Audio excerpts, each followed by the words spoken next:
What is going on, everybody? We are here in Mobile, Alabama for the Senior Bowl. It was about a 27-hour travel out here from Vegas. Shout out to the layover in the beautiful Minneapolis airport, and then shout out to a 12-hour delay in Atlanta. Just made it in time. They opened the gates the second I rolled in this morning, so happy to be here. Always such good vibes down here in Mobile, Alabama. But that is enough rambling. You guys are here to hear what I have to say about my takeaways from day one. We're going to be doing this every day after practice here from my hotel room. Going to be fun to follow really the progression throughout the week. Do guys that have good games here after the first practice continue to stack up good performances to the point where they're really rising their stock? Do guys that maybe struggled play better in future days? So it should be fun to follow this throughout the next couple of days. We're going to get into it here, but I do want to remind you guys that if you enjoy my analysis, do check out my podcast, the Fully Inflated Football Show. I have a second YouTube channel for it. That link is in the description down below, or just search Fully Inflated Football Show wherever you get your podcasts.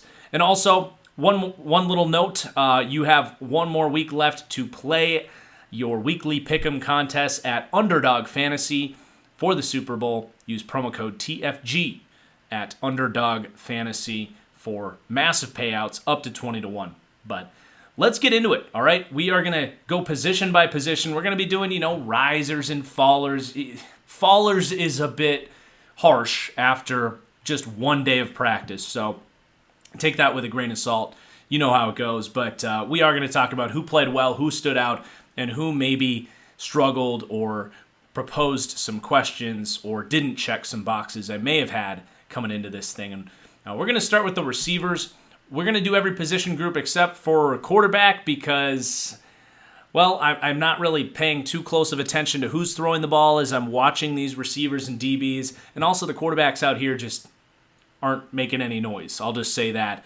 The running backs, linebackers, and even safeties, they just aren't necessarily running drills that you can get a ton from, and really diverting my attention to those one-on-one matchups between the wide receivers and the corners and the edge rushers and the offensive linemen. When I come down here for these events, that's what I'm looking for. So that's what we're going to talk about.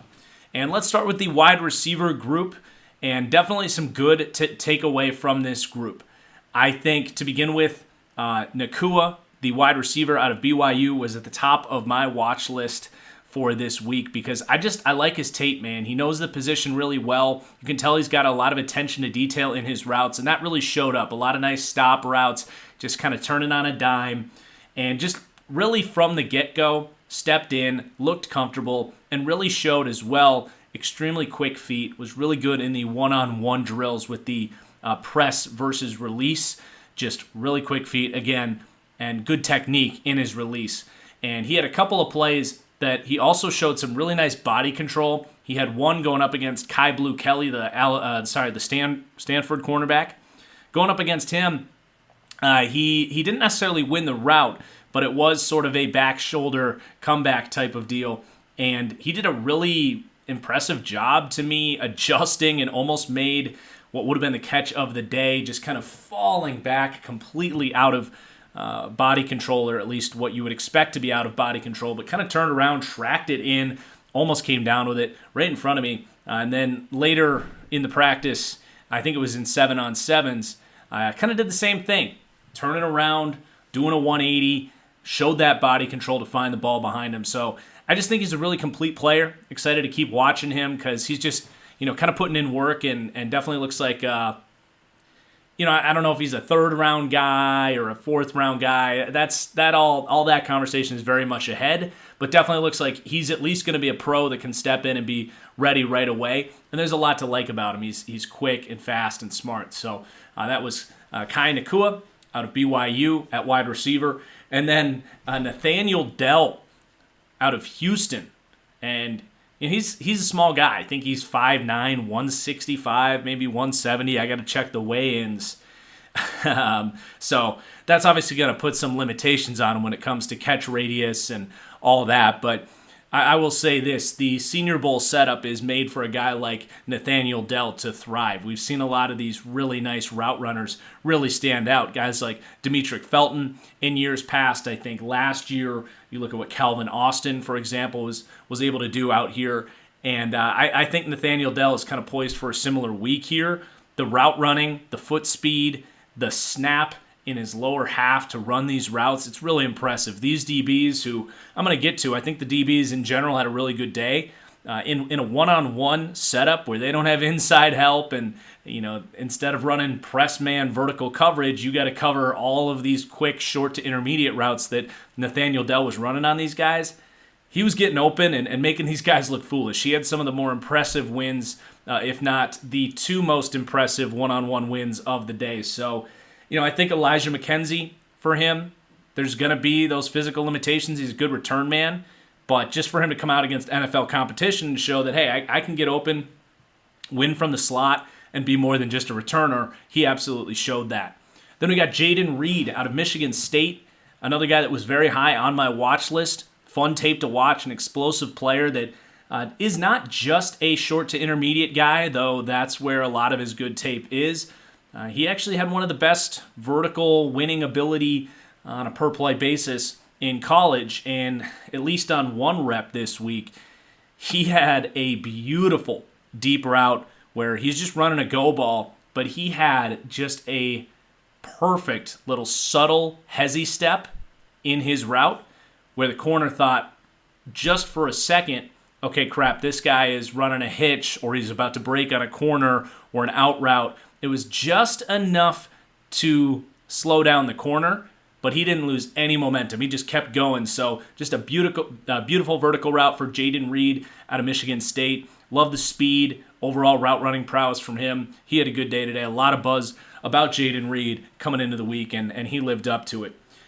Now, one guy that I didn't necessarily expect to stand out, because when I looked at him coming in, I thought he was going to get kind of that just a guy tag where call it a jack of all trades, master of none, where he's a good player, he does a little bit of everything, but what is it that he's going to do to truly stand out at the next level? And that was Michael Wilson out of Stanford for me. Well, today at the Senior Bowl, I wasn't even, I was watching obviously, but I wasn't looking to see something from him, and he showed something, and that was some route running prowess. A lot of snap at the top of his breaks, good quickness, good speed. He's not a small guy. I think he's 6'1", 6'2", about 200 pounds. So he's a full-size receiver. There could be something there in Michael Wilson. Definitely something I'm excited to see him throughout the week. Coming out of Stanford, that's not the most explosive passing offense. And getting a chance here kind of removed from that system. And he's got another teammate here in Higgins who didn't show a whole lot. And I will say, if a guy doesn't pop or make my list of good or bad, it doesn't mean they had necessarily a bad week or a good week.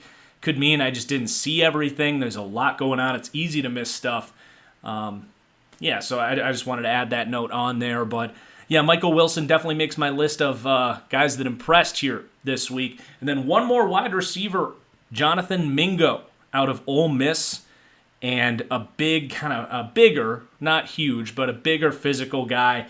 He was listed at like 220 coming in, and kind of made me think of, was it Drummond last year? Ontario Drummond, I think. Ended up on like the Cowboys practice squad maybe, but was like a really poor man's A.J. Brown. Mingo not really so much in that mold. He's much more of a vertical ball winner, but he was catching a lot of passes over the middle of the field this week, which I suppose is a little bit more A.J. Brown-esque. But he just kept showing up. I don't know if he has high-end speed or high-end quickness, but he's definitely a guy that was winning a lot today. Secure hands in traffic over the middle of the field, tough hands through traffic with defenders kind of draped over him. Had that sort of subtle push-off if he's running a deep cross, showed that ability to kind of accelerate through that move. So definitely a lot to like there with Jonathan Mingo. If he keeps playing like this and then can back it up with a good 40 time, because he showed a lot of good vertical ball skills at Ole Miss, you might have a guy that could be a starting receiver in this league there in Jonathan Mingo out of Ole Miss. So let's talk a little bit about who maybe struggled here this week. And one guy that I was tweeting about before I came here that was maybe the biggest thing I was looking out for here today and will continue to monitor this week is SMU receiver Rashee Rice. And there's a lot of hype for him. Right now, if you look at consensus rankings, he's projected to go in the second round. And I watched his tape a few days ago, and I'm just not impressed. Reminds me a ton of receivers in the past that I've actually had a very good hit rate kind of saying, we got to slow down the hype on these guys. I think of J.J. Arcega-Whiteside and, who was the guy at Wake Forest a couple of years ago? And then there was, I tweeted this. There's a whole list of guys. Let me just grab it here on the fly. It's right here. Hold on. Okay. Yeah, N'Keal Harry, J.J. Arcega-Whiteside, Sage Surratt was the Wake Forest kid, and David Bell last year. We'll see how he kind of works out, but reminded me a lot of those guys. Now, I think he has better long speed than that list of guys, but reminded me is just like, this guy's getting way too much hype. I don't think the tape backs it up. And the biggest thing for me with Rashee Rice, when I watched him at SMU, is I don't remember, honestly, a receiver that was bodied so hard in press coverage. This guy would literally get pressed out of his route. He would go backwards in his route. He would get pressed into the sideline. He would give up on his routes because he had no answer for press coverage, no quickness to redirect. And I wanted to see how he looked in the one-on-ones this week, specifically in those press release drills that we talked earlier about Nacua with. And 3 for 3, we have Rashee Rice getting bodied against press coverage. And I know it's a confirmation bias, but that's scouting, right? You have notes, you see it happen again and again. That becomes a real issue. So we've got a couple more days to see how he does against press coverage. But if he can't get off of press coverage, not just that, if he's getting deleted in press coverage, I don't care if he has some nice contested catches and he's a good run blocker. And, we're talking about a guy that's probably going to be a second-round pick for the Green Bay Packers, no matter what he does this week, unfortunately. But if you can't get off of press coverage and you don't have the physical quickness to do that, it's only going to get worse in the NFL than it was in college for him. So he's a guy I'm really worried about, like a guy that has second-round grading on him right now from a lot of people. If I'm being honest, he might not have a draftable grade for me. So someone that will continue to see how that plays out throughout the week. Does he maybe get some coaching that he wasn't getting at SMU throughout the week to quickly learn how to fire those feet a little bit better and get around these guys in press coverage? But there's some lengthy corners here in Mobile this week, and he really struggled getting away from them in press coverage. And then just a couple other receivers that struggled, I think, today. Ronnie Bell out of Michigan. I had him on my watch list. I was excited to see what he would look like out here. Again, at Michigan, not the most dynamic passing offense. I was kind of curious to see what he would look like removed from that situation. And this is a guy that's been around for a long time and has some expectations maybe to look pretty good. And I think I was expecting a little bit more physical flash from him, whether it was speed or quickness or route running or ball skills. And I just didn't see a whole lot there. Honestly, I thought some of his routes looked a little bit sluggish. So not an impressive day from Ronnie Bell here in week one or day one. And then just a couple of smaller school receivers that just honestly looked like they were out of place. And I'm not trying to be harsh. It just is what it is. They really struggled to run routes and separate and come down with the football. So Grant DuBose out of Charlotte in the first wave of games, really struggling again for all those reasons I said before. Looked like maybe the jump in level of competition was something that's going to be an adjustment for him. And if you come to this, we're going to talk about some smaller school guys that shine when they get to go against big school guys. Unfortunately, not everyone can do that. And Grant DuBose out of Charlotte gets here, and it didn't seem to be on the same level as a lot of these corners that were out there. And I would just echo all of those thoughts for Jalen Wayne, based here out of South Alabama. And I think this is a case of, this guy just got an invite because this is his home stadium. Literally, the South Alabama Stadium is where the Senior Bowl's at, and he gets to play at home in front of his crowd. But yikes, man, he was probably the worst player that I noticed today, Jalen Wayne out of South Alabama. Hopefully those two guys can maybe make some adjustments and play better throughout the week. So let's now talk about the cornerback group, which I really felt that the corners won the day against the receivers in general, and that's saying a lot because these drills are very much set up for the wide receivers to win, especially when you get off coverage and they get to decide where they're going to make those breaks, and you can't play with help on the inside or help over the top. It's really a challenge for these corners, and I think a lot of these guys just looked the part. And with the national team for the first, that's the first practice of the two today, just all these kind of Power 5 guys, just very stable, very steady. All of them looked technically refined. They looked athletic, good press technique. Especially in the case of like Riley Moss and Kai Blue Kelly, showed really good technique to find the ball when it was in the air, to play well in phase. But really the list from the first slate was Jacorian Bennett, Kai Blue Kelly, Mekhi Blackman from USC. Kai Blue Kelly is Stanford and Ja'Cory Bennett is Maryland. And then Riley Moss from Iowa. Someone to keep an eye on. This is a white corner. We have not had a white corner in the NFL really be successful. And I think Riley Moss, of all the corners, had probably one of the 3 best days. Just looked entirely comfortable, excellent technique, and good athleticism as well. And then as far as the American practice, I think a little bit more up and down as far as being steady in coverage, but maybe some more highlights. I think Julius Brents out of Kansas State is incredibly fascinating.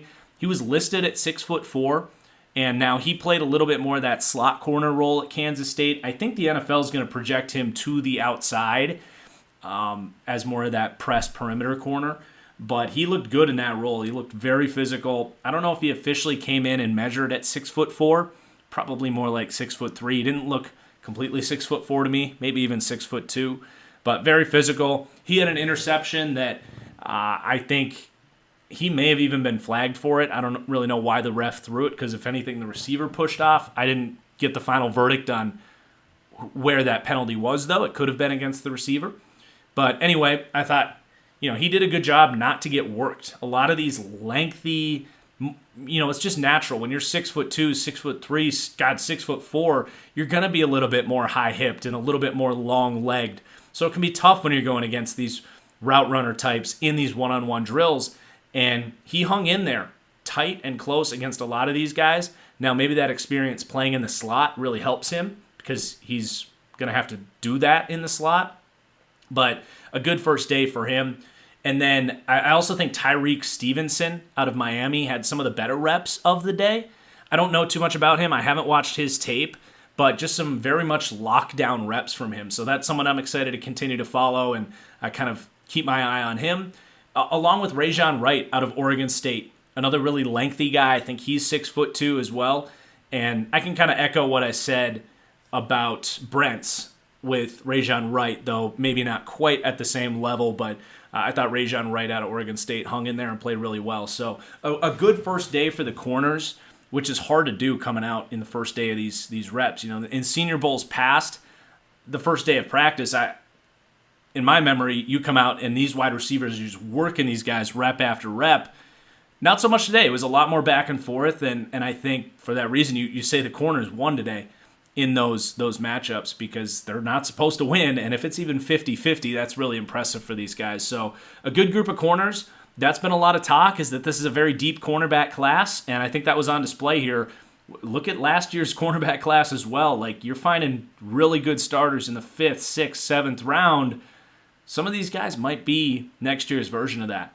And then before we talk about more of the O-line, D-line play, there was one safety that made a play today that I really noticed in the team drills, and that was DeMarco Helms, who I actually tweeted about a week or two ago.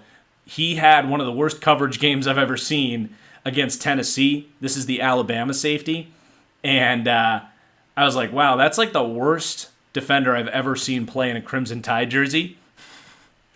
And hey, he had a nice play this week. The coaches loved it. He jumped a short route And unfortunately, I didn't really see much of the tight ends. I'm going to try to do a better job over the next couple of days to try and keep an eye on them a little bit. There's actually some really good tight ends out here, but for one reason or another, I didn't get a good look at any of them today, so I will mention that. Now, let's get more to that O-line, D-line, the front seven relationship. Let's start with the defensive linemen and on the edge. Now, for day one, my priority was to focus a little bit more on those wide receivers and the corners. I did get some opportunities to see the pass rush one-on-ones, but and then I was looking at the team drills as well. But for the most part, my attention was on those wide receivers and corners. So just keep that in mind. I think tomorrow I'm going to dedicate more of my attention to the O-line, D-line. It's just tough when you're out here. You can't catch it all.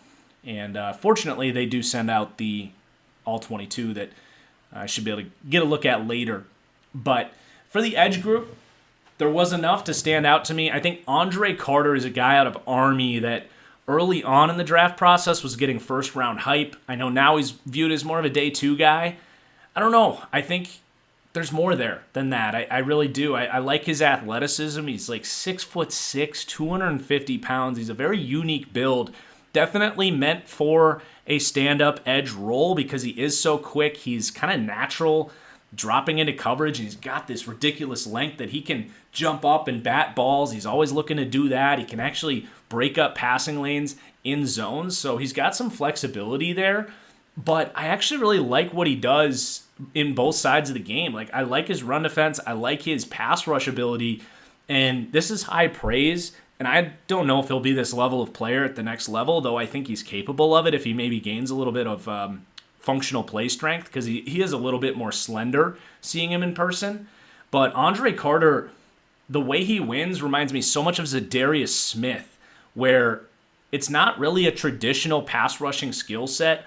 Zadarius Smith doesn't really win with bend or even so much like a traditional bull rush, or he's not really beating you with, he wins with swims and spins, and that's kind of Andre Carter. Maybe not so much the spinning part, but he just uses these crazy long arms to just do enough to redirect the lineman and get his hands on you first. And then he's so quick.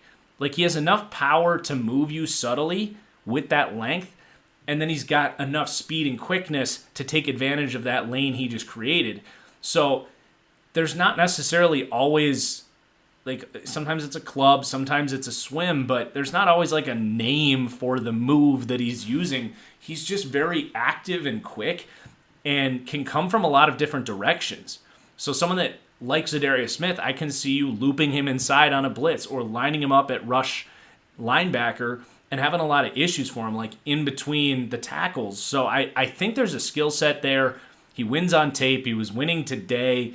And they're not like dynamic, immediate wins, but he's just very persistent in his ability to get after the quarterback.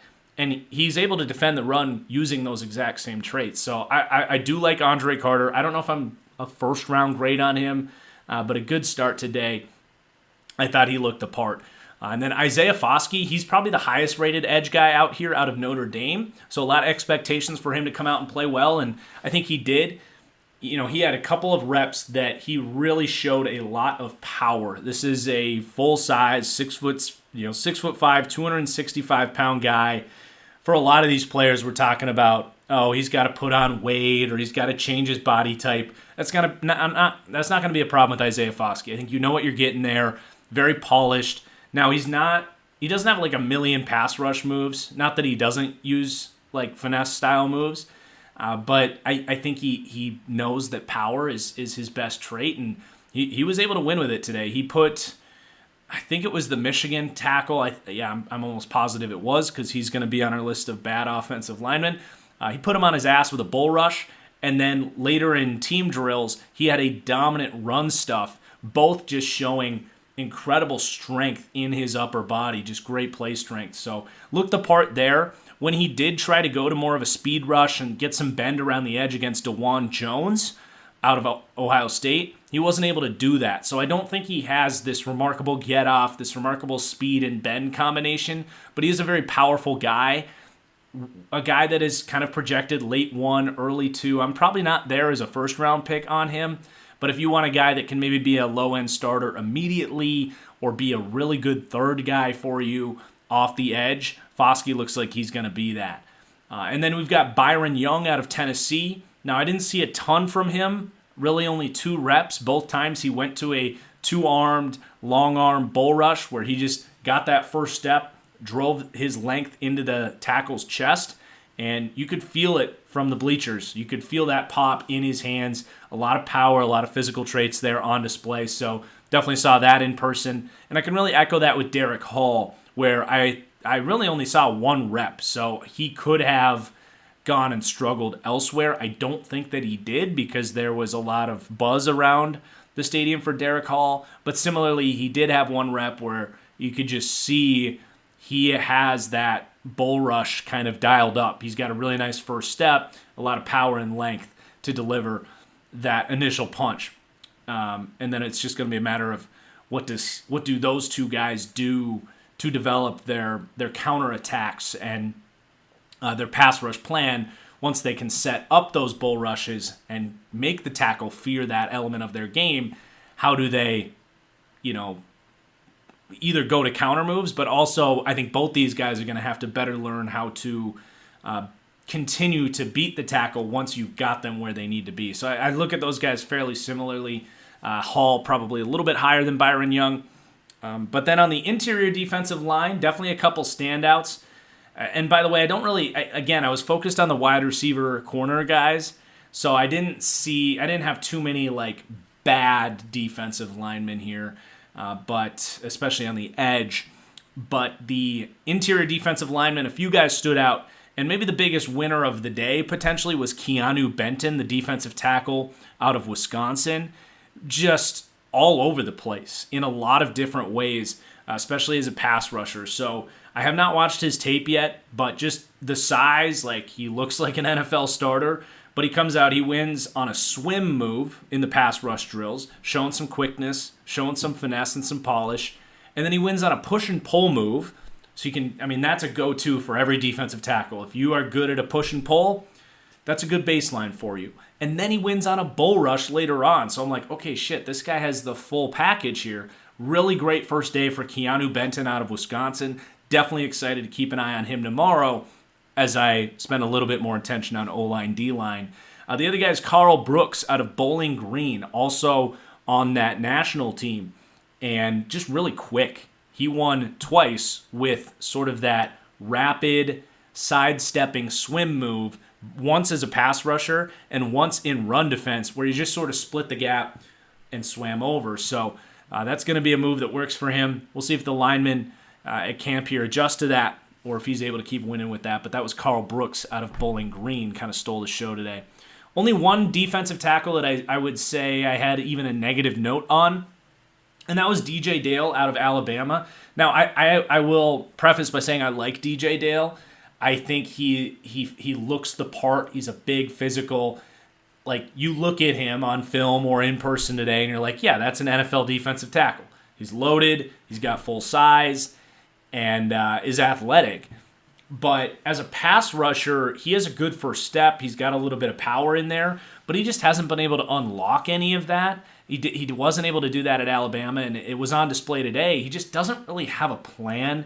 Someone that, if you're expecting him to rush the passer early in his career, it's probably just not going to happen.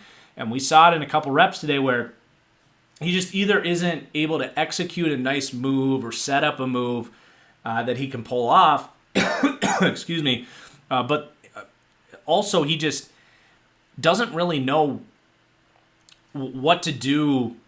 His in-play awareness just isn't very good. He doesn't really have a sense for how to continue beating the offensive lineman as his rep goes on. And that was on display. He would maybe have a nice first step, but there was no push and pull or swim or spin or anything to really keep going and get to the quarterback. And that's something he really struggled with at Alabama. Then we got the offensive line, and this is our final group here. And then I'm going to talk a little bit about Sean Payton before we get out of here, because I know you guys want to hear my reactions to the big new hiring for the Denver Broncos. But a lot of good performances by this offensive line. I think the offensive line definitely won against the defensive lines today on both teams. And a couple guys for both teams here really stood out to me. For the national team, Cody Mauch out of North Dakota State. There's a lot of people excited to see how he was going to translate going against that next level of competition. Of course, from the Valley Conference there.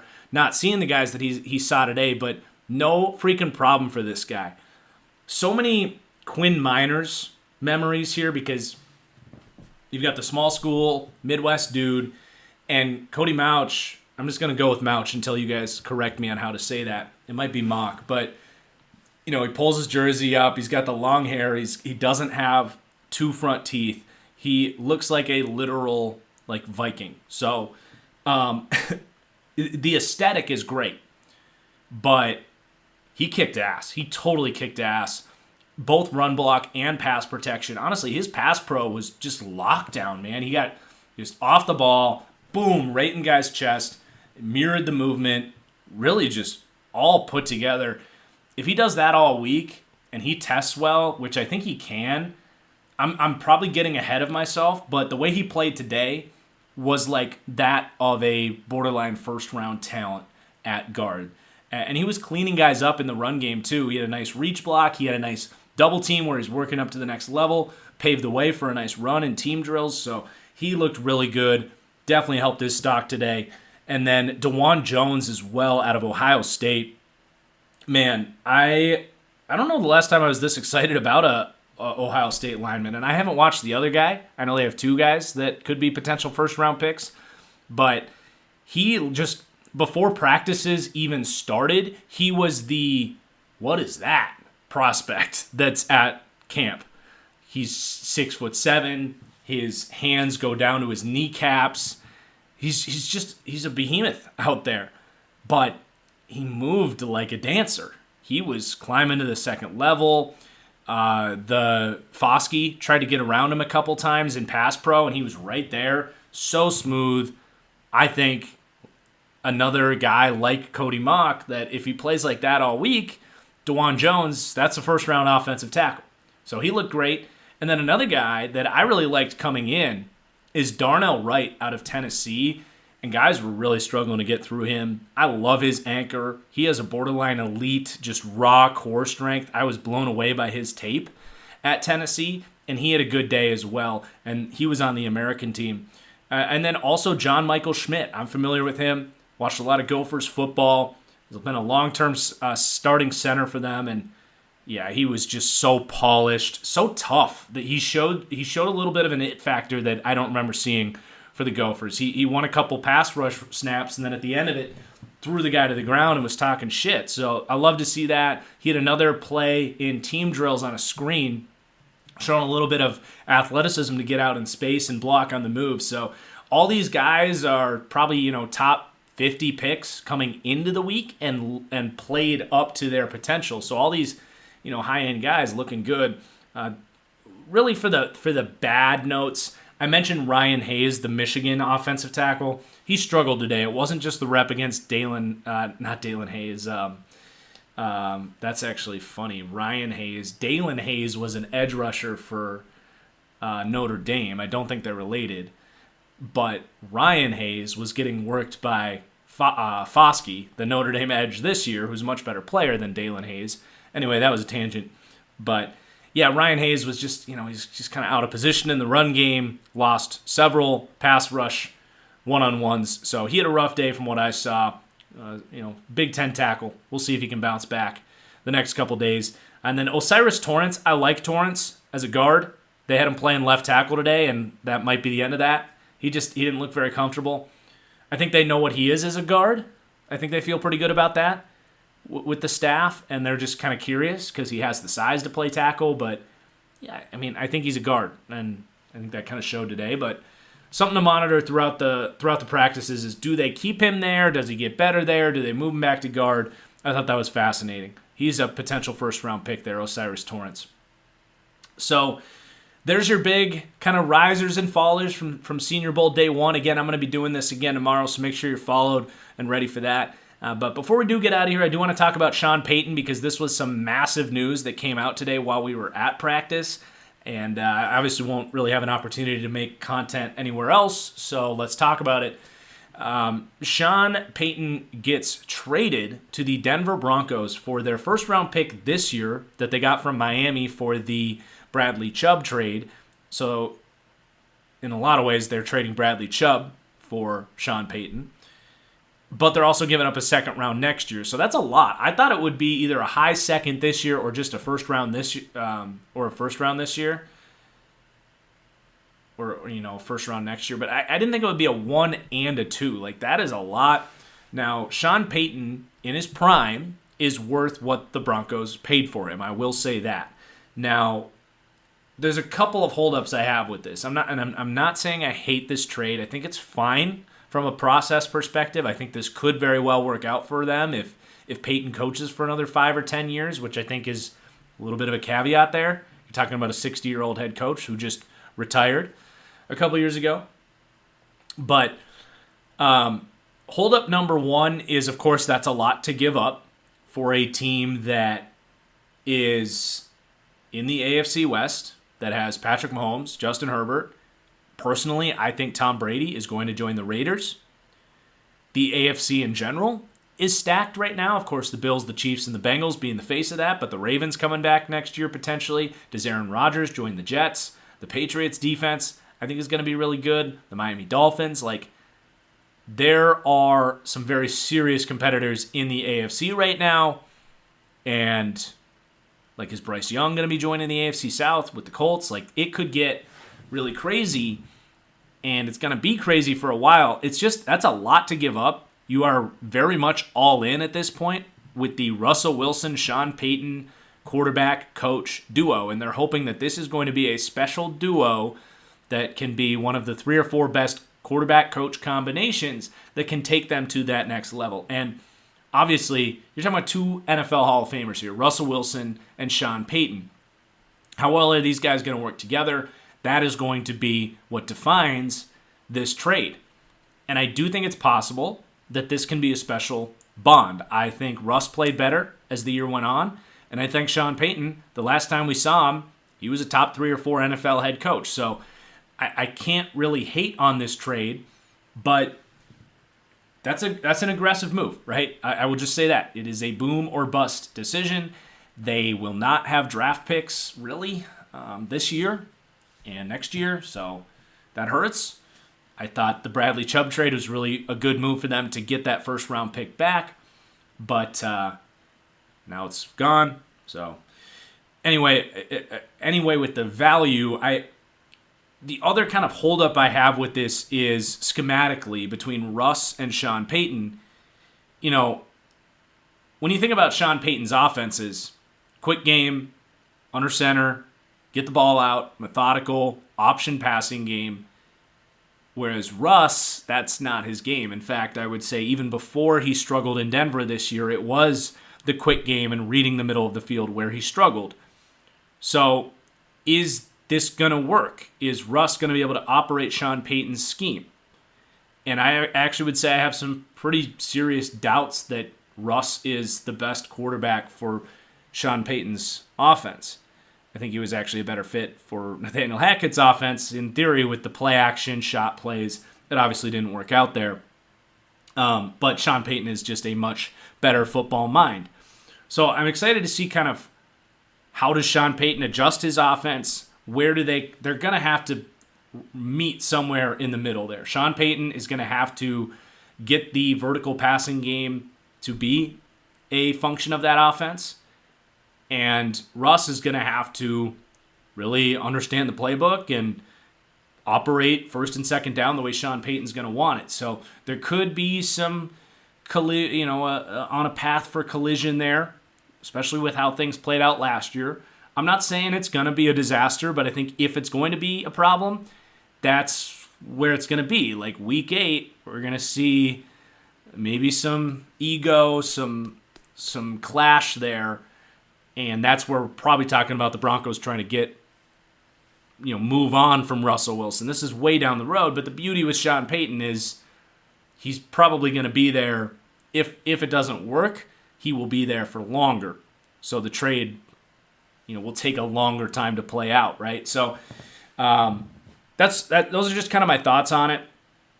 I probably would not have made that move myself for Denver, but they also were kind of desperate, right? Their first 3 targets all said no. They wanted D'Amico Ryans. Seems they're going to strike out on him. They wanted Dan Quinn. He wasn't interested. And they wanted, who was the other guy? Who went with,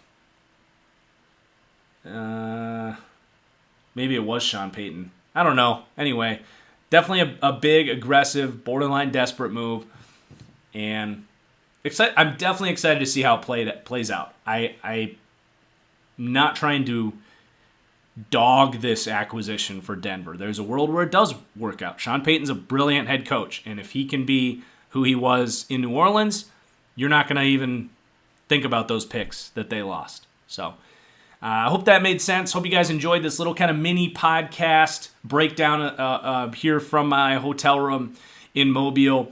And the audio version of these will be up throughout the week on the Fully Inflated Football Show. So you can catch those. You can catch this here on YouTube throughout the week. Drop a comment down below. Who did you see that maybe I didn't talk about? I know the game was being broadcast on TV, so looking forward to see what you guys saw in the comments down below. Please do drop a like as well, and we'll see you guys tomorrow. Peace out.